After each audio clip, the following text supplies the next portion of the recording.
This episode is sponsored by State Farm. Choices are great. Like with your podcasts, you get to choose what you want to listen to. And State Farm believes insurance should work the same way. That's why the State Farm Personal Price Plan helps you get the coverage you want at an affordable price and a policy that helps cover what you value most. Like a good neighbor, State Farm is there. Call or go to statefarm.com today to create your State Farm Personal Price Plan. Prices vary by state. Options selected by customer. Availability and eligibility may vary. As if the McCrispy couldn't get any better, Bacon and Ranch just entered the chat. The Bacon Ranch McCrispy, available at participating McDonald's for a limited time. Ba-da-ba-ba-ba.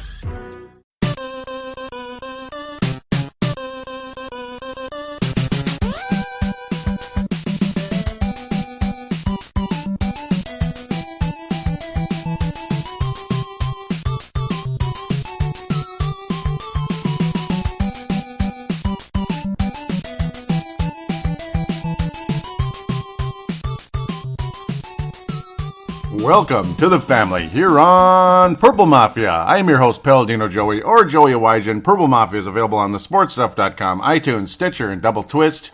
3-segment show to talk about once again today. We will lead off with a little bit of Vikings news in the first segment and then jump right into the AFC and NFC Championship games. NFC first for chronological order, and because, well, you know, might as well just do that one first, right? Second segment, Super Bowl preview. Of course, Super Bowl 51 in Houston, and then the fan interaction segment will be segment number 3, led off by the triumphant return of Dave Martin out of Scotland. Yes, sir, Gold Star winner of 2015, pardon me. So there you go. He's definitely going to be in the 3 stars, I got to think, at the end of the year. Yep. I have a pretty good idea who's going to be in there.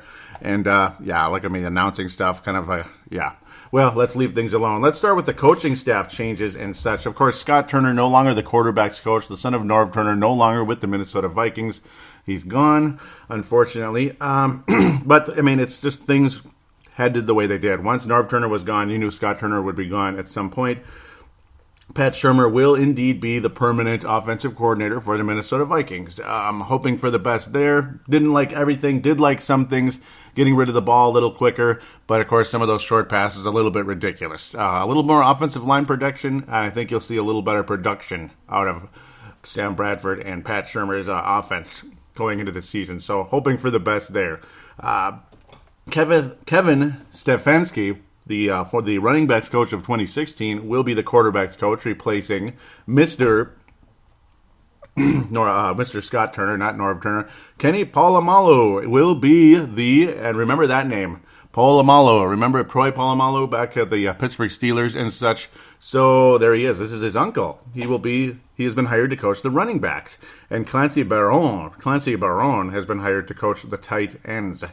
So we'll see. A lot of people would like to see Mr. Mike Tice return as the offensive line coach, replace Mr. Tony Sparanos, but maybe Sparano might have to bring the Mafia on us, so we'll be a little careful on that one. Not sure you want the real Mafia on you. The Purple Mafia is one thing, the real Mafia is another. So Barone was working with the Sacramento State offensive line, Texas A&M offensive line, so he's been an offensive line coach in the past. Offensive line again, Eastern Illinois. Wyoming, offensive coordinator, offensive line. Notice a trend here. Houston, offensive coordinator, offensive line. Texas State, assistant head coach and offensive coordinator. So that was Baron. Yep, he was also with the Denver Broncos for an extended period of time as well. In the San Diego Chargers, Philadelphia Eagles, it keeps going. He was the offensive coordinator with Sam Bradford. Oh, no. Yep, he actually worked with Mr. Shurmur in the past with the Eagles and such and the Rams. So that's kind of cool. So bringing kind of a group of men in that have worked with each other in the past. So that works good. Nice to see Polamalu. That's kind of cool. He was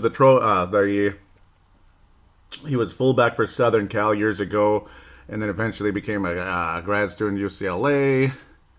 He then coached the running backs and special teams for San Diego State from 94-96, running backs at Colorado 97-98, linebacker San Diego State 99. He returned to Southern Cal for 4 seasons, running backs coach in 2000, special teams 2001, a combo of groups in 02-03. Polamalu was the Trojans' offensive coordinator and running backs coach from 2010 to 12, and most recently coached for rival UCLA running backs 2014-15 and his offensive coordinator. in 2016. All kinds of interesting stuff. Yeah, Barone has actually been in the NFL for 14 seasons. That's pretty crazy. He's been all over the place, but of course I talked about all the college offensive line and such back in the 90s and early 2000s. So yes, interesting stuff there, bringing these men in. Hopefully they will continue to help this offense go in the right direction. You just never know. It's all about the players at the end of the day, as we all like to say very frequently. Let's talk about the NFC Championship game. How about them Packers, huh? Well, I had them in the Super Bowl, and at minimum, the NFC Championship game at the beginning of the season, I had them playing Seattle, and I thought they would beat Seattle in the NFC title game. Seattle didn't make it. Green Bay, maybe they would have beaten them. Who knows? I don't know, though. If Seattle got the momentum, they may very well be in the Super Bowl right now. Atlanta, though, they have really turned up the Jets. They are flying high, or rise up. That's actually the hashtag on Twitter, rise up for Atlanta, which a lot of you probably already know. I'm one of the late bloomers at that one. They rose up. They really did. They beat up on those Seattle Seahawks last week. Seattle making things look interesting early, and Atlanta just pulled away. This one, Green Bay last week kind of made Dallas look silly early, kind of tricked them, kind of almost Bill Belichick style, kind of threw them off with this and that. Catching them in mistakes and such. Whereas in this one kind of had a little New York Giants. This one had a little multiple Vikings NFC title games all over it. NFC Giant, and it's not 98 Vikings versus Atlanta, not at all, other than Crosby's miss at the beginning of the game. I suppose that's related very, very, very slightly, and I mean very slightly, like a big stretch, because it was the first scoring attempt of the game. Crosby missing, that was a harbinger for things to come for Green Bay. A little bit of 0-9 in this one with just the fumble by Ripkowski. Just a huge, huge mistake. Just a huge bummer. Like, what's the point? Why do you gotta... Ripkowski, I almost called him Ripkowski. Ripkowski. Just fighting for that extra yard when if he simply would have went down, what's 2nd and 10 on the 8-yard line? I think you're going to be okay. 2nd and 2, on the 8-yard line. Like, just let it go, man. But he had to go for that extra yard, fumbles the ball away. Again, this one very similar to the 2000 Vikings 41 donut. It had that similar feeling to it until Green Bay finally started to score a little bit in that second half. I mean, it really reeked of 41 donut. Just the early mistakes set the tone for the rest of the game, and Green Bay basically had nothing going for it. Luckily for them, they got in the end zone a little bit, and they got a couple field goals and all that. Not a couple field goals, they got in the end zone. And had no field goals. A couple of failed 2-point conversion, a made 2-point conversion. Even Matt Bryant missed an extra point in this game. A mess ultimately there. Green Bay, though, just shell-shocked early, and it, again, set the tone for the game. And the other key to this one is, regardless if the Packers' offense was in sync, which they were not, regardless if they were in sync or not, Matt Ryan and the Falcons were not going to be stopped in this game. I mean, the Packers' defense could do pretty much nothing about it. They couldn't get any turnovers on this team, and the attempt that they had, Gabriel just recovered it right away after an odd snap. This would have been a game changer for Green Bay. Things could have maybe turned. Atlanta was up 21-0. Could have maybe turned things in the other direction. A big opportunity for the Packers. I was 17-0, pardon me, at the time. I'm getting it mixed up, but a big change of events there. Could have been like, how games change dramatically right there at home at Atlanta, a team that has very little playoff success in their past, other than 98. I'm sorry. But it was just not meant to be. I mean, Gabriel just landed right back on it, and that's pretty much what kind of game this was for Green Bay the entire way. Atlanta just took care of business in a huge way. Julio Jones banged up a little bit after a spectacular catch, went right back in there like there was no problem. I mean, Julio Jones was Julio Jones, and Matt Ryan was Matt Ryan, and people are calling him the MVP of the NFL this year.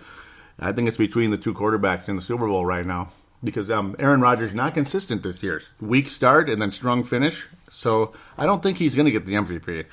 Julio Jones, 9 catches, 180 yards, 2 touchdowns, including a 73-yarder along the way, 73-yard play along the way. Just crazy. And there was a touchdown on that one. Just a spectacular overall game for the Falcons. It was 31-0, and then I really started thinking about 41 donut, because it just reeked of it. Like 31-0, 41-0 sounds pretty similar. Green Bay, again, luckily enough to actually get in the end zone, but it was all for naught. I mean, they were taking too long on their drives. There's really nothing they could do about it because guys weren't catching the ball. this and that. Things were just dragging along, and they're having to settle for short passes because Atlanta's defense also showed up to play. Atlanta's defense just a couple of years ago, not so good, but under Dan Quinn, it's rocking and rolling. They are doing a hell of a job. And Atlanta in the Super Bowl in this one, they really earned the right to be there the way they pounded through Seattle, and they just slaughtered Green Bay. I mean, there isn't a whole lot else to say about it other than Green Bay was shell-shocked early in this one, and it set the tone for the rest of the game. And that's how big games like this one, and of course the next one, end up. If you make key mistakes early, again, like missed kicks and then that fumble by Rupkowski, which could have changed the entire game if the Packers got in the end zone there, the whole game would have been different. But when things go that way, it's just you get this vibe like we can't do anything right, and the other team gets so excited and they get a little bit almost cocky in a way, and they just roll right over you. And that's basically what happened here. Similar to the New York Giants game in a sense when the Vikings fumbled the first two kickoffs of the game and it was 14-0. Now, it wasn't that bad in this one, but you get the idea. It set the tone for the rest of the game. 14-0 is not an insurmountable deficit, but it became that very much so because the Vikings' confidence level was 0. And the Packers, same thing going into this one. Rodgers very upset with the referees time and time again with face mask possibilities, a blow to the head, this and that, thing after thing, pass interference, time and again, calls not going Green Bay's way as they like to get upset when things don't go their way, but I suppose any of us do. It just was not Green Bay's day. It's amazing to think that Aaron Rodgers wound up with 3 touchdowns in the game, but again, a key interception along the way. Not a very good pass. Just trying too hard. There was another interception that was taken away from Atlanta because it actually hit the ground. So that one did not count. Of course, it hit the ground first. Could have been more than that, I suppose. But Green Bay and Aaron Rodgers having to gamble a bit, and that's why some more mistakes took place. When you're down by that many points on the road in a big game like that in the Georgia Dome, just wasn't meant to be for the Packers. Atlanta, NFC champions for 2016. So now we'll move on to the Pittsburgh-New England game. Again, another game that ended up being fairly lopsided.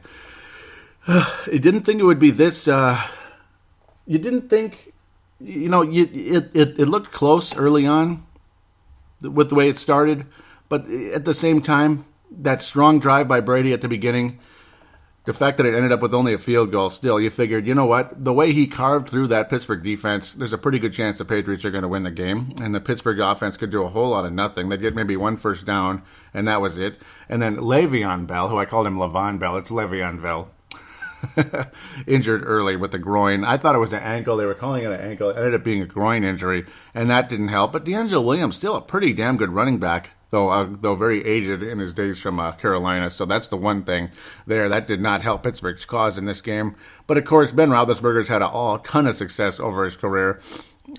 Early on, he was very accurate, and then he started missing on passes that he normally would complete. They're just off to the side. Not good throws by Ben Roethlisberger. They would have gotten the Pittsburgh Steelers in the end zone. In other cases, they wound up with having to kick a field goal because of that. He also threw an interception later in the game, which pretty much wrapped things up for the Steelers. A fumble along the way did not help either for Pittsburgh by Eli Rogers, another Rogers, right? The Pittsburgh receiver along the way, losing the ball for Pittsburgh. Just a bummer overall performance for the Pittsburgh Steelers, and New England just doing what they did all year, playing tight, solid defense, and Tom Brady being as accurate as all heck. Way better game than that Houston game after a really rough start. I think the Patriots' chances of winning the Super Bowl are extremely good, despite the fact that Atlanta looks almost unstoppable right now. That's the thing. It's going to be a hell of a Super Bowl coming up. Pittsburgh, not a whole lot of good to say about them in this game. They just were overmatched the entire way.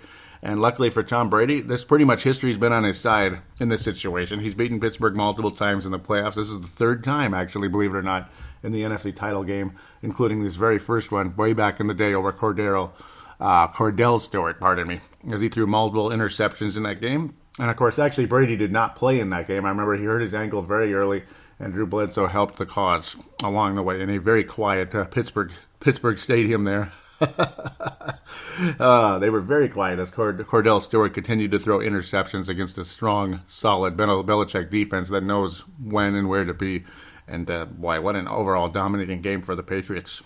very encouraging for them, again, after a very struggling type performance against the Houston Texans a week before. LeGarrette Blount, one of those great goal line threats, stopped on occasion, but overall had his way when he needed to in this game, where the Patriots didn't really have to run very much. You thought they would want to run more often to burn the clock, but they just had Brady throwing time and time again anyway because it was working.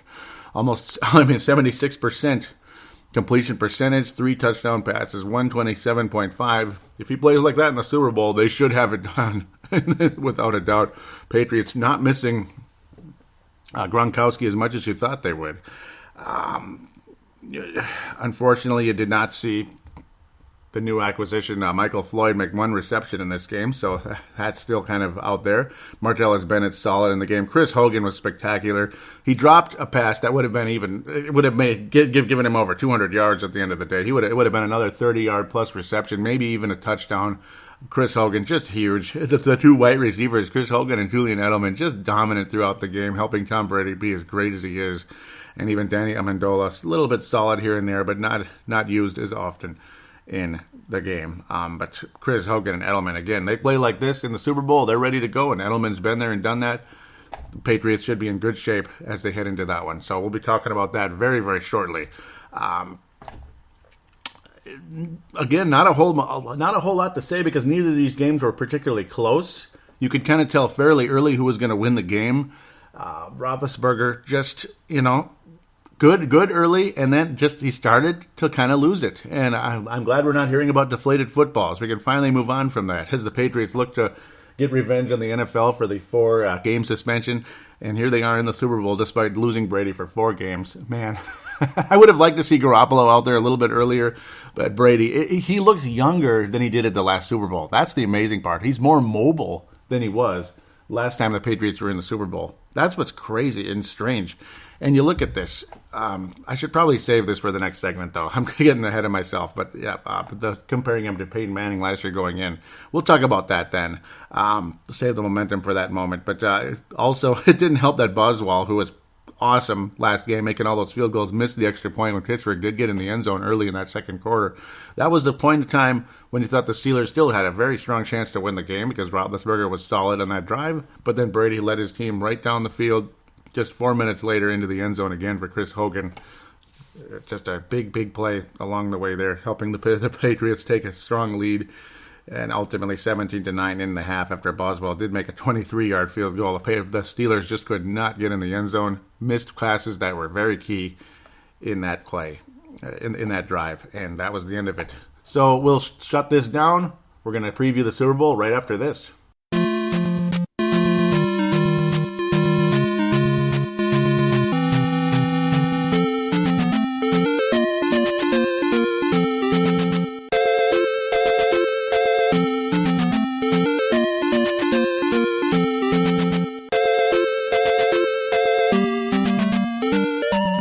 We are back here on Purple Mafia, second segment, Super Bowl 51 in Houston. Preview now. Atlanta, New England, Atlanta. Matt Ryan and Tom Brady. MVP versus MVP. Super Bowl legend versus Super Bowl rookie. That's right. That is right. Matt Ryan getting to the Super Bowl for the first time in his career winning 2 playoff games in the postseason. In fact, this is only his 3rd playoff win ever. Matt Ryan, not the playoff guy that Tom Brady is. That's for damn sure. Patriots officially, as a franchise, have now made their record 9th Super Bowl in history. Incredible. 9 Super Bowls, even more than the Steelers, who are at 8. They've won 6 Super Bowls. They've lost 2. One to the Dallas Cowboys, one to the Packers. The Packers, yeah, the Packers beat them a couple of years ago. Remember that with Aaron Rodgers? Yeah, that one. Yeah. Yeah, crazy. 8 Super Bowl appearances for them. But now the Patriots go to their 9th. Because, back in the 85 Super Bowl, the Patriots got crushed. I don't even remember who the quarterback was for that game. I should look that up shortly here. But also the 96 Super Bowl, Drew Bledsoe leading the way with Pete Carroll. Not Pete Carroll, with Bill Parcells as the head coach. Pete Carroll was defensive coordinator of that club at the time. That was a good team, good coaching, but they just were not good enough, ultimately, at the end of the day. It just kind of is what it is there when you think about it. And then, of course, you have the Tom Brady years, of course, St. Louis Rams. They beat the Rams in 2001, after the 2001 season anyway. And then the 2002 Patriots did not get to the Super Bowl. The 2003 ones did. They beat the Carolina Panthers. The next time, 2004, the Patriots beat the Philadelphia Eagles for their third Super Bowl championship in franchise history and their fifth appearance in the Super Bowl. 3 Super Bowls, 3-0 for Tom Brady and Bill Belichick at that point. 3 Super Bowl appearances, and then you had 2007, perfect season after all the talking about how they cheated against the Rams and all that. The St. Louis Rams, who are now back to LA, all that good stuff. I don't even want to get into that anymore. But, you know, it was like the whole revenge angle, blah, blah, blah. 16-0 season, Randy Moss shows up. Wow, what a team. What an awesome team. They come oh so close. They take the lead with 3 minutes left. And I'm thinking, you know, that's way too much time left. And the Giants and Eli Manning took advantage of that and took it away from them at the end. And that was the end of that, unfortunately. And then they would not get back to the Super Bowl until 2011. But guess who was waiting for them then? Oh, that's right. The freaking Giants again. And what happened? The Giants won again. And it was even closer. And you had a murderer in Aaron Hernandez drop pass after pass robbery because he was thinking about, you know, the murders. He was probably thinking about, it probably was on his mind somewhere because the murders were pretty fresh at that point in time. God forbid. And then you had Gronkowski, who could not stay freaking healthy. He was more interested in partying and this and that. And what happened there? Well, that was the end of them. They lost. That's right, they lost. They lost again. Gronkowski couldn't bring in a pass. If he was a little healthier, he might have brought in the Hail Mary from Tom Brady. He would have done a little Aaron Rodgers imitation. And unfortunately, things just kind of went the way they did. And it was very disappointing. Very disappointing indeed. Boy, the Patriots back in the Super Bowl 20 lost 46-10. It was just a blowout. And I remember, of course, the Patriots finally scoring a touchdown in the fourth quarter there, fairly late in the game. 46-10. Not good at all. Fryer from Grogan was the kicker, the quarterback way back in those days for the Patriots. A very, very, it was a good enough team to get to the Super Bowl, and that was back in the days when Super Bowls often had a team that didn't belong there and a team that did belong there. Of course, you could have said that Denver and Seattle also, but Denver was better than that. They just fell apart at the end there.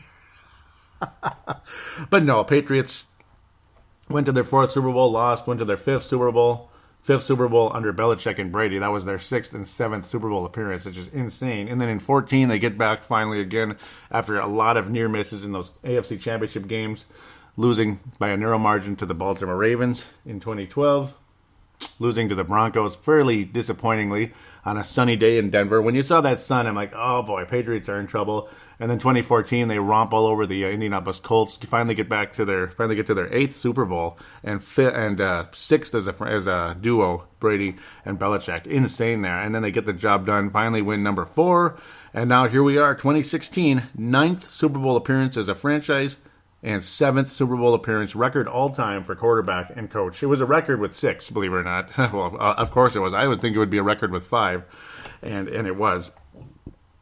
Insane, though. Other coaches have been to the Super Bowl 6 times, actually, but Bill Belichick officially number 1 all-time, and it's just absolutely insane, passing the Pittsburgh coach years ago, and now here they come. Here come the...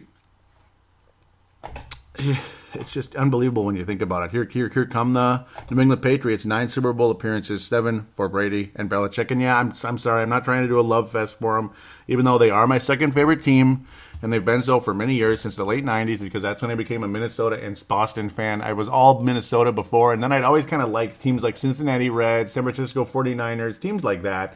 And then, you know what? I just adopted Boston as my second city, so to speak, for fandom. The Celtics, the Bruins, the Red Sox, and of course the New England Patriots. I never liked Drew Bledsoe, and then this young guy named Tom Brady came in, and they went from 0-2 to 11-5 and had a miracle little run, and it was like, wow, this is pretty cool. And I was so excited when they beat the dirty rotten Rams. Okay, they weren't really dirty rotten, but they were kind of cocky, and it was cool.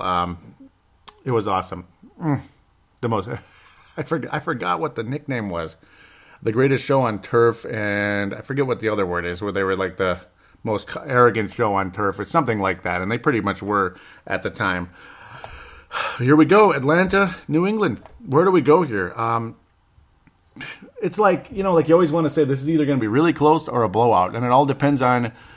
I could never see the Patriots getting blown out in the Super Bowl. The Patriots have never. Well, they got, and obviously way back in the old days, 85 and 96, totally different, completely different everything. They got beat pretty handily by Green Bay and Chicago, both NFC North teams / NFC Central back in the old days. That was a long time ago, obviously. So this group has always been in a close game. They didn't blow out the Rams. They didn't blow out Carolina. They didn't blow out Philadelphia. And they did not blow out Seattle. They did not get blown out by the Giants either time. They were both very close games. Patriots very clutch most of the time along the way. A team that had a great season and had to really work for it at the end because the other team was on fire and having a good run. Good for them, I suppose, right? This one, I think, won't be any different. I think this will be a high-scoring game, kind of like the Seattle one. Very high scoring. It'll be more similar to those because the others were quite low scoring, I'd have to say, considering the circumstances. The Philadelphia game, low scoring. The Giants game, insanely low scoring, 17-14 on an offense. If they could have just caught a couple of freaking passes for Brady in 2011, they would have won the game, but they didn't. Whereas Seattle, with just that miracle magic wand thing, kept themselves in that game the whole time, despite how great Brady was in that one. And, they carved up a Seattle defense that was basically unbeatable with the short passing. Atlanta and New England, you're going to see a bit of excitement in this one. You're going to see fireworks all over the place. The key to New England winning this game is going to be getting the turnovers on Matt Ryan. That's something Green Bay could not get done. And Green Bay is a home run defense, a strikeout or home run, and they struck out against the Atlanta Falcons in a big way. I mean, it was strike two, strike three. It was strike one, strike two, strike three, just like that. New England is definitely going to be looking for turnovers with Atlanta, without a doubt. That is going to be the biggest key to win the game. And, of course, you think that's common sense. Yes, it is. But at the same time, that is the absolute key in the Super Bowl more than any other game. Any other game. You can get away with turnovers in regular season games, but in big games like this, the emotions are high, the nerves are jittery, the flash bulbs are brighter than anything you've ever seen in your life. The halftime, we'll be switching the channel for that. I'll be switching the channel. If you want to watch it, you go ahead, but thank God for channel changers, or I'll just turn the whole damn thing off, whatever it is, for a few minutes, 15 minutes, 20 minutes, however long the infernal nonsense will last. I refuse. I ain't watching no Katy Perry in the past, no Beyonce, and no Lady Gaga. No thanks. But the key to this one is, again, Belichick getting the turnovers. Belichick got the turnovers against Seattle. They did not get the turnovers of Eli Manning. He was just beyond clutch, and they just could not complete passes they needed to complete in those games. And Tom Brady, the pass rush was just relentless in the 2007 game. Just the look in his eyes was that of shock. It's going to be a tough one. It's going to be key here. I mean, Atlanta's defense is good, but they're not that good. I mean, they gave up 32 points to the Packers during the season. This team is beatable. They give up points, but the fact is they score points. They're a historically good offense. They're up there with the 98, almost of the 98 Vikings. This is basically their 98 team. Even though their 98 team was great, they had a 14-2 record. This team has a better chance to win the Super Bowl, I think. And if they had, because they got just romped by that Denver team. Denver was going to win that Super Bowl. There was no doubt. I think they would have beaten the 98 Vikings. God forbid, blasphemous to say on Purple Mafia, but the way they were going, I think they probably would have. And plus the injuries to the Vikings team during the course of that NFC title game did not help, and even the Arizona game the week before, back in good old 98. The key injuries to John Randall, the hyperextended knee, and it was Bobby Houston, the linebacker, was going to be out for the season. You never saw him again. He was a valuable linebacker that the Vikings needed. That was not good. I think Denver's offense would have ran over the Vikings. The Vikings might have kept it interesting, but they probably wouldn't have won the game. Atlanta absolutely did not win that game. This team is much better than the last time around. They got heartbroken by the 49ers last time, a call that probably should have been made, a pass interference call on the final play of the game that helped cost the Atlanta Falcons a chance to go to the Super Bowl against the Baltimore Ravens, which I don't think they would have won. I think I think everything was on the Ravens side that year. whoever made it in the NFC was going to lose to Baltimore that year, even though Baltimore had by far the inferior record of any of those teams. I mean, that was a great Atlanta team, but they would not have beaten Baltimore. I think, unfortunately for Atlanta, though, you're playing a dynasty. You're playing royalty, NFL royalty. There is no doubt about it that the Patriots should win the game. They are a team on a mission, 14-2. They've been phenomenal all season. And I just don't see Brady, who's looking about 10 years younger than Eli Manning did last year. That's the huge key here, too. If Brady was like a Eli, was like a Peyton Manning, I hope I didn't say Eli. It was like Peyton Manning last year, Falcons would roll over this team. But Brady, at the same age, 39, like the oldest quarterbacks to win a Super Bowl, potentially. Favre could have been a 40-year-old, and he would have beat the Colts. I'm convinced of that back in 2009, but we'll move on. Peyton Manning looks about 10 years younger. Oh, my God. Tom Brady looks about 10 years younger than Peyton Manning last year. But that defense was so good. And Carolina, despite having the MVP and a good defense as well, was shell-shocked early and often by that club. I think the Patriots will cause issues for Atlanta early on. Possibly just simply knocking down passes and then Brady going to work, or getting an interception very early or a forced fumble very early with his Atlanta club. And that'll be the key to the Patriots possibly taking this one away. Maybe it'll end up being much later. I envision a very high-scoring game, though. I really do. I don't think there's any doubt that's where we're headed with this one. The Super Bowl with the Seahawks not too long ago, obviously just 2 years ago, extremely high scoring, and the Patriots getting the huge turnover late. And it may lead to something like that in the Atlanta game, in the Super Bowl, I should say, Atlanta game, possibly. It's going to be absolutely fascinating to see how things turn out with that one. Seattle and New England, it was actually kind of low scoring, 28-24, but it felt higher scoring than it was. Patriots, though, I think it's going to be the likes of, I almost was going to go with 38-35. It's probably going to be more like 31-28. New England, I think, is going to win the game with a key turnover late in the game and possibly setting the tone early. Both teams are going to put points on the board, and both teams are going to be very confident for most of this game that they're going to win. Both teams are going to feel extremely confident that they're going to win this game. You're going to see great plays by both teams. I might go with 35-31 or something like that. It's going to be a high-scoring one, but I do think the Patriots etch this one out so slightly. Edelman and Hogan, obviously massive keys, and you hope to get LeGarrette Blount on that goal line and into the end zone. Atlanta's got they've got a nice attack with Coleman and Freeman as running backs. They didn't have to do too much in the Packer game. You'd think that they were going to run the ball more, but it seems like New England and Atlanta of like mind, though, for the most part.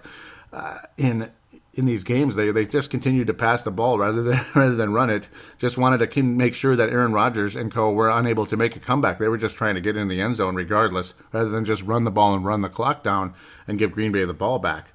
Freeman and Coleman not very good in the Packer game, by the way, less than 3 yards a carry. They're going to have to do better than that, or Patriots are going to roll all over them, I would think. I would hope, anyway. But then again, if Matt Ryan is anywhere near as successful as he was against Green Bay, they got problems. Green Bay's passing defense, though, is nowhere near New England's. Nowhere near. And that, again, will be the key. Matt Ryan is not going to put up numbers like this. And I think Tom Brady is going to get the job done. I think Patriots win. Again, we'll go with we're going to go with 31-28. 31-28, the Patriots defeat the Atlanta Falcons. They'll get in the end zone 4 times, and the Patriots will win it by a field goal at the end of the day.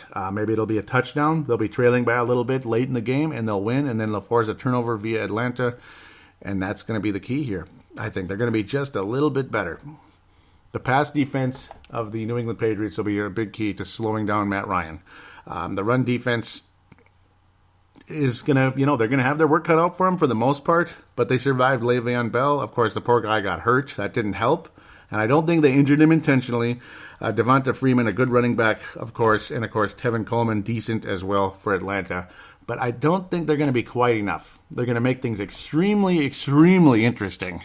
And I mean all the way down to the final minutes of the fourth quarter. But I think Brady's clutchness will win the day in the end. And again, his ability, his youth. It looks like he could play 5 more years, which is unbelievable for a 39-year-old. I mean, have you ever seen a 39-year-old move around the way he does? And especially being the guy he hasn't been in his career, mobile. He actually looks kind of mobile now. It's crazy. Whatever he does with this diet, and it's well known, it is just, he's like a superhuman out there. And you got to admire it. You don't have to like the Patriots or Tom Brady, but you got to admire what they've been able to accomplish. And it is amazing. They will win their 5th Super Bowl. Will Brady retire? Will Belichick retire? I don't know. I don't think they want to. I think they can because they'll be almost impossible to beat career-wise. Who's going to win 5 Super Bowls? Like, how many quarterbacks right now are going to win 5 Super Bowls? I don't see it. I don't see Russell Wilson doing it. No, I don't see Andrew Luck doing it. I don't see Bridgewater or Bradford doing it. I wish they would. Wouldn't that be awesome? Oh, but even 2 or 3 would be freaking great. Oh, 1 would be a nice place to start, of course, because it always is. Oh man, it's going to be a fun game. It's going to be great, and I can't wait for it. It's a shame that it's 2 weeks to go. It really is. And I will not be recording Purple Mafia next week because obviously there's no football. The Pro Bowl will be okay to watch.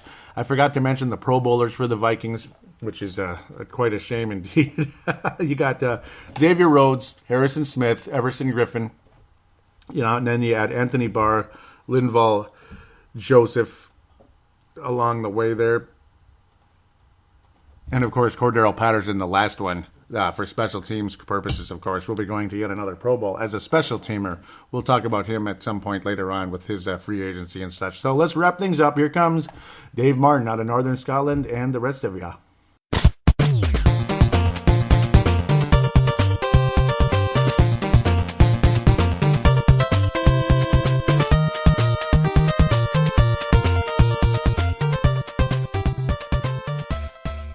Hey, greetings, Jerry. Well, the divisional games are done and dusted, and the last 2 were worth actually staying up for. Although, admittedly, I didn't watch the Kansas game till the next day because there was no way I was going to stay up till sort of 5 a.m. on a Monday morning to savour that one. But I got a feel for those Chiefs fans. That loss was so Viking-esque in what happened, the 2-point conversion and then that penalty, that sickening penalty. That's just what would have probably happened to us in a playoff game this season. And a great shame for Andy Reid. I think he going into that match was 11-11 in the postseason. Oh, what a pity. I kind of hoped that Kansas would go all the way. It would have been nice to see one of the outside teams come through. But hey, there you go. I don't give the Steelers much chance against New England the way they played yesterday. So I think New England definitely is shoo-in on that side. On the NFC side, I was kind of happy to see Green Bay beat Dallas. I get a bit sick of all the love that Dallas seemed to get, especially from the media. So it was very nice to see that team lose heartbreakingly. Okay, evil laugh over. I got to hope that Matt Ryan pulls his finger out, plays out of his skin, and really daggers the Packers this weekend. Anyway, on to more important things. Vikings off-season. Now, I just listened to the podcast, and somebody else sort of said the same sort of thing that I was thinking. Oakland obviously released their OC, Bill Musgrave, and the rest of that department. So Mike Tice, I believe, is still available. Now, I kind of thought about this for a while, and then you start looking at what Tice has actually achieved in Oakland. He brought Goldberg in. He's also brought Donald Penman from Tampa Bay, and he's resurrected the guy's career. He's turned him into one of the best left tackles in the league. He's taken undrafted talent and turned that into a very effective unit. I believe Carr is the least sacked QB in the AFC. Simple fact is, Mike is an elite coach at that position, and boy, do we need somebody. Here's one for you. Who was the 2013-2014 Oakland O-line coach? Tick-tock, tick-tock, bing! Yep, you guessed it. Yes, it was indeed our man, Tony Sparano. So, hopefully, and I mean hopefully, Shoma will take a serious look at what he's done in the last year and go, I need to change it. And I mean, I don't know about you, but certainly I never felt Tice had the opportunity in Minnesota. He was coaching under Red. Do I need to say more? a guy that would not spend a penny on this team if he didn't have to. And he didn't get the opportunity when the Wolves took over, and they brought in Childress, who in my opinion was so overrated. He'd actually hung on to the coattails of Andy Reid for many years, and that was proved completely and utterly with the Vikings. So, Joey, on to the important business, i.e. off-season, and what are the key priorities for this team to move forward? Surely it's got to be a make-or-break year for Slick Rick Spielman. He has to nail it this year, whether it be free agent pickups or through the draft. The O-line has to be fixed. We need an O-line that can generate a rush and put us back into the top half of the league in rushing yardage. That then clearly for Bradford would open up the game completely, and that is so vital. Looking at other aspects of the team, Treadwell, he seems to be on the same trajectory as Patterson, which is going probably nowhere. I did hear an interview sometime late last year where he said that he couldn't believe how difficult and how much hard work it was in the NFL. So, is that a character issue? If so, nice pick, Rick. Not. As to the defence, I kind of hope Chad Greenway comes back, purely from a numbers game, because the two guys in front of him have had issues staying fit. So clearly, I think as a veteran, he's a perfect choice to keep him on the team for another season at least. At the cornerback position, the captain and Newman are both free agents. I think they're both unrestricted. I'd like to see, the captain back, and possibly Newman again, another valuable veteran that we could utilise. Right, I think I better clear off and look forward to the next podcast. You take care, my friend, and let's hope for a New England Super Bowl.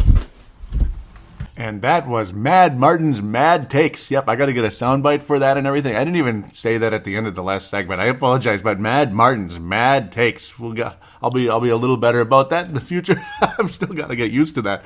But yeah, man, I love it. Very cool. Dallas losing. Yep. I was kind of thinking the same thing. Way too much love for him. For them. Excuse me. Drove me crazy the whole year. I was like, okay, whatever. Rookie quarterback. He's not that great, is he? I mean, he's good, but he's not like Tom Brady good. He's just not. I'm sorry. All that. Atlanta did put the whooping on, like you said, all that. And I'm hoping for a New England Super Bowl victory as well. They're definitely in it. Yeah. Kansas City, that was definitely a heartbreaker. Very close type of bitter defeat as you just come home with that one thinking, man, oh man, I can't even imagine how the Chiefs felt with that one. A pretty boring football game too, I might add. Tony Sperano, though, yes. I thought he was better, but apparently not. And I love how you put that together. TikTok, if that's why it's Mad Martin's Mad Takes. I mean, you got it. You're more than welcome to be on this show all the time with that. As long as you're able to call in, like you're not busy or whatever, anything. Sometimes people can't make it for the week, for whatever reason. So, man, spectacular call. Always spectacular. Gotta love it. Sperano, though, yeah, I mean, I'm totally for Mike Tice. His sample size in the NFL as the offensive line coach, it's a mixed bag. He's had some success, but with Oakland, yeah, I mean, not so much. I remember how he had to be the head coach for a little while, and let's bury everything in the hole, all that. I would like to bring Mike Tice back as offensive line coach. During basically the best days in my lifetime for the Vikings offensive line. I mean, okay, yeah, during the 80s they were good too, but the late 90s especially with Mike Tice, in the mid to late 90s, it was like the best offensive line in the NFL. It was so spectacular, and he even got run out of Bryant McKinney. Once Tice was gone, that was it. Because of course Tice was the head coach, but still his influence was on that offensive line back in those days. And McKinney played fairly well under Mike Tice. Once Childress got here, not so much. And of course Childress, like you said, perfect analogy there. How he basically rode the coattails of Andy Reid. Not really a head coach in this league. You've heard from sources like radio hosts in this town that say that Childress deserves a head coaching chance again. I don't know. I thought he did a good job in 2009, and it was not the Vikings' fault that we lost that game. It was not his fault that the Vikings lost that game. It was a heartbreaker the way things turned there. So, oh boy! Before I step on my own toes anymore, the way I was bouncing on myself there, pardon me for that. Mad Martin Gets to Twitter now. He says, not listened yet, just watching the last game. Anyway, hope top priority of the season. Number one, go get Mike Tice. He's still not signed with anybody. Said, he's still not signed with Oakland yet. He's turned that O-line into one of the best O-line. He's a genius an O-line genius who would take over from Oakland, and look what he did. Yeah, it's just amazing what he's done. He says, that's right, our man Tony, and he was shit there too. The first signing. He'll think I will send in audio soon. Saying, what were we talking about there? I don't know why it's not showing the conversation. Okay. He says, state of the Vikings is on my mind. At least we have the quarterback sorted. Yes, we do. He says, congratulations on the 600 podcast. That's true effort and love of sport. Love your passion, my friend. And I love yours as well. Thank you very much. I love the passion you bring to the show. Tene Brown liking that one. Thank you very much. And a couple more coming up. Very few here. It says, at least we had points on the board by this time, and that was with the Vikings and Packers at the time. Yep. I was saying how the Packers are starting to look like the 2009 Vikings, with all the fumbles and such. And, the Vikings very much had points on the board. It was kind of a mix of 2009 and 2000, I thought. The fumbles and the mistakes, like 2009, and then the blowout side of things, like 2000 versus the Giants. Tene Brown saying, I couldn't be a bigger fan of Atlanta today, but this is going to be a one-day thing because, go Patriots after that. Yes, sir, without a doubt. So that was the Twitter account, at Purple Mafia Show, which I so rudely didn't even mention. Losing my mind here. I don't know if it's too much coffee or not enough. Facebook.com/Purple Mafia Show. Facebook.com/Purple Mafia Show. And then I also encourage you to join MN Vikings Haven, which is also on Facebook. Go there and give a like to that page as well. But please do join the Purple Mafia Show page. All the information will be on the show description. I'm going to mention the call-in lines now, might as well. There's the call-in line, 209-736-7877, 209-736-7877. It is a voicemail. Do treat it as such. Mention what show you're calling into, which is Purple Mafia.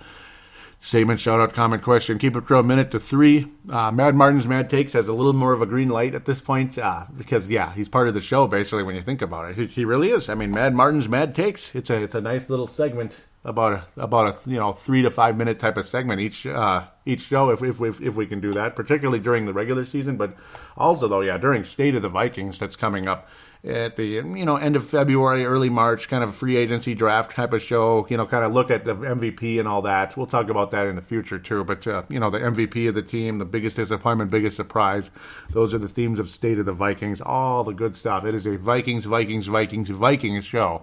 So right now, these are postseason shows with Viking news sprinkled in when it does take place. Because Vikings news is pretty quiet right now. We're not looking for a new head coach and all that. But, we brought in, there's always going to be some coaching changes each and every single season. So all this information will be in the show description, including the email. If you do send an audio submission like Mad Martin does, Dave Martin, it's use a free recorder on your audio device of any kind and send it in, your smart device. Email it to paladinolive@yahoo.com, paladinolive@yahoo.com.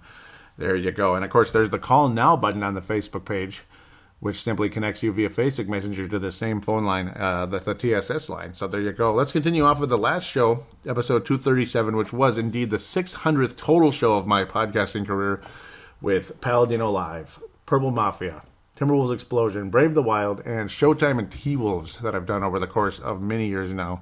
The big three so far pretty much are Purple Mafia, Timberwolves Explosion, and Brave the Wild. Hopefully get Showtime and T-Wolves back up and running again. That would be great. Me and Vince Germano out of Australia. Timberwolves and Lakers show. Awesome show. Vince Germano often listens to this one as well. He's a Cleveland Browns fan and, of course, from Melbourne, Australia. Gerald Sring, who happens to be from Nebraska, saying congrats, and he was the 2014 Gold Star winner of the year. Yes, sir. Congrats on number 600. Got to listen on my drive to icy Lincoln, Nebraska. White Knuckles and a little Purple Mafia. Great show. I've been listening in since you had the original hard rock intro. Still my favorite. And that was Green Day. The da-da-da-da-da-da-da-da-da. Yeah, well, I believe that's Welcome to Paradise. Yep, that song. Yep, man, I haven't played that in forever. That was at the very beginning. Yeah, I just didn't follow on Facebook until recent years, mainly because I wasn't on Facebook. I remember downloading your shows to my old iPod mini. The kids got me. The kids got him for Christmas one year. Didn't have a smartphone or iPad back in those days. Anyhow, enough rambling. Looking forward to 700. Thanks for all the hard work and keep the show going. No idea how you get it all done. You rock, Joey. Thank you very much. And it's my pleasure to do it. Sometimes time can be a constraint, and that's why occasionally things get a little funny. I'll record at weird times. Sometimes I'll be whispering, right, if my wife is sleeping, because it's the only time to record, particularly during the lawn cleanup season. But right now, I can record in mornings because the lawns are out. So I prefer to record at nights, believe it or not. But yeah, I don't know. I prefer to, but it's just my wife is sleeping then because she works really early in the morning with the airport. But Gerald, apparently you're one of the old Hall of Fame listeners, man. And you know what? You're a Hall of Fame anyway. Absolutely. From the relationship we've built on here. Just love the guy. Lincoln, Nebraska. Man, and his second favorite team is he calls them the Donkeys. Yep, Denver Broncos. You're like Tony Coleman all the way back to like 2008, 2009. My goodness, man, that's back in the good old days, back when the audio stunk because I didn't even have like a real microphone back then. I just used one of those cute little plug-in ones, that you put around your head. It's like a headset microphone. The audio sucked the first year of this show, and I still apologize for that, to be honest. I bet people hated that. See, I got the M Audio Producer USB in 2009, and it was like night and day. The numbers just went up immediately after that because of that.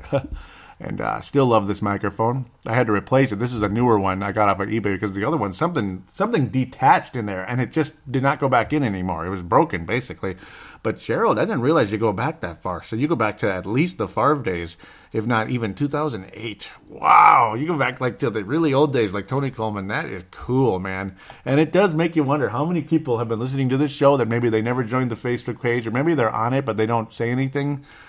Or whatever it is, or maybe they've been listening since 2011 or 2012 or whatever. I mean, even 2012 is years ago. That's amazing. In the video game, retro game community, like the Atari 2600 Game Boy Game podcast, they call Ferg like the granddaddy of them all. He started podcasting in 2013. And I love Ferg, and I love that show, and I encourage anybody to listen to it. I listen to it every Monday when I do the lawns in the spring, summer, and fall. Every Monday, it's a tradition. I love that show. 2013, granddaddy of them all. How about 2008? January 2008.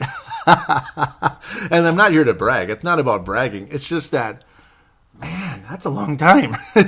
What I can't believe is the long time, the length of it. Like, wow, I can't believe that. It's so cool. Again, it's not bragging. I think it's the coolest thing ever that's been that long.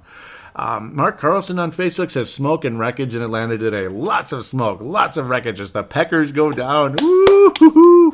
Brent Jacobson, Mark Carlson is out of Iowa, and he's a legend. 2012 Gold Star winner of the year. 2012 Gold Star winner. Brent Jacobson, who's won multiple stars, silvers, and bronzes for the year. He's done it multiple times. Obviously, Mark Carlson and Gerald String have multiple stars as well. But the Gold Star, though, that's like the Super Bowl, so to speak. You got the Super Bowl trophy for the year. And, yeah, Dave Martin got it for 2015. Yep. Brent Jacobson says the Green Bay Packers are winless under the Trump presidency.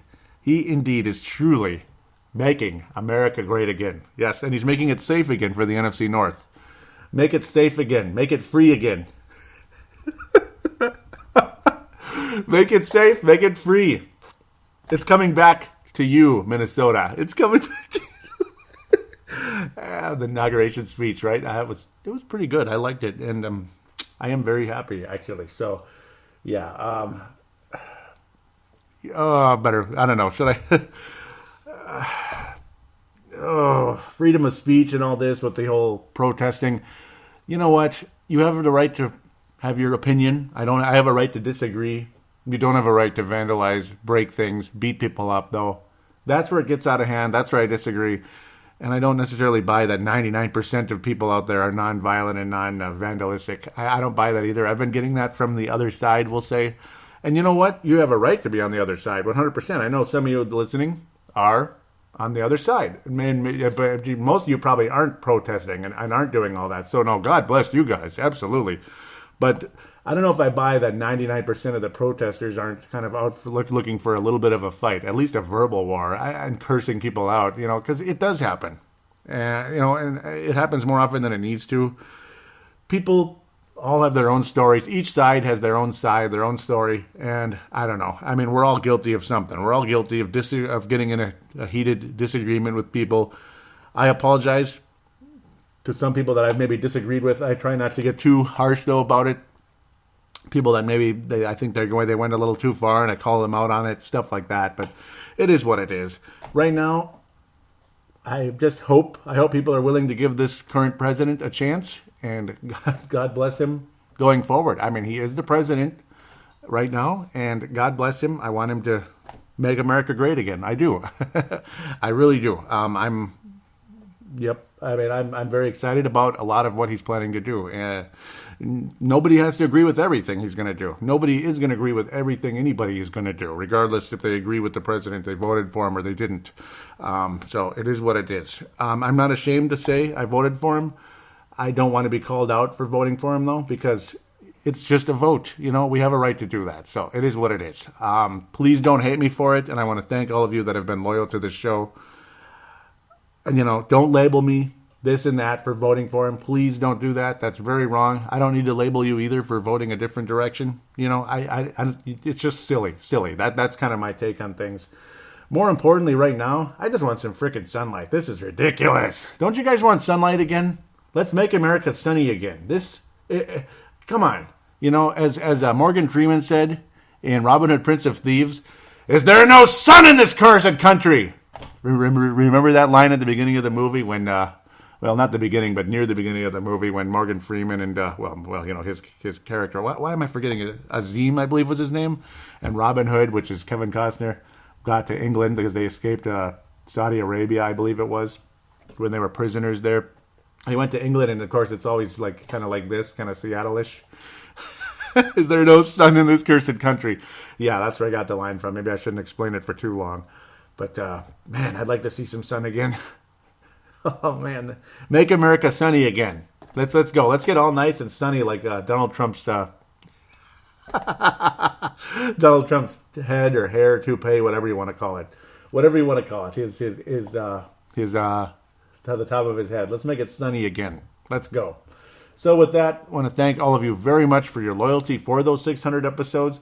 I want to reach out and hope you keep your loyalty despite where I vote, despite how I think, because I'm going to stay loyal to you. You can disagree all you want. I'm not going to unfriend you on Facebook. I'm not going to ban you from the show. I love you guys. So I appreciate you very much for being a part of things. And I want to please ask you to please tell your friends about the show. Please give Purple Mafia a positive rating on iTunes if you could. Hope you had a good day off with MLK Day. All the respect for Martin Luther King and what he stood for. Thank you very much indeed for that as well. And, well, that's it. This is going to be it for me for 2 weeks. So 2 weeks from now, we'll be reviewing the Super Bowl. Mad Martin, more than welcome to call in, talk, preview it, maybe even review it if you could, whatever it is. Talk about it a bit. Would be greatly appreciated. Conversate about things. Love Mad Martin's Mad Takes. I'm sure everybody loves it. I can tell that people really do enjoy it. So thank you very much, Dave Martin, Mad Martin out of Northern Scotland. God bless you guys. Take care, and we will be back very, very soon. Well, in 2 weeks anyway, to review the Super Bowl.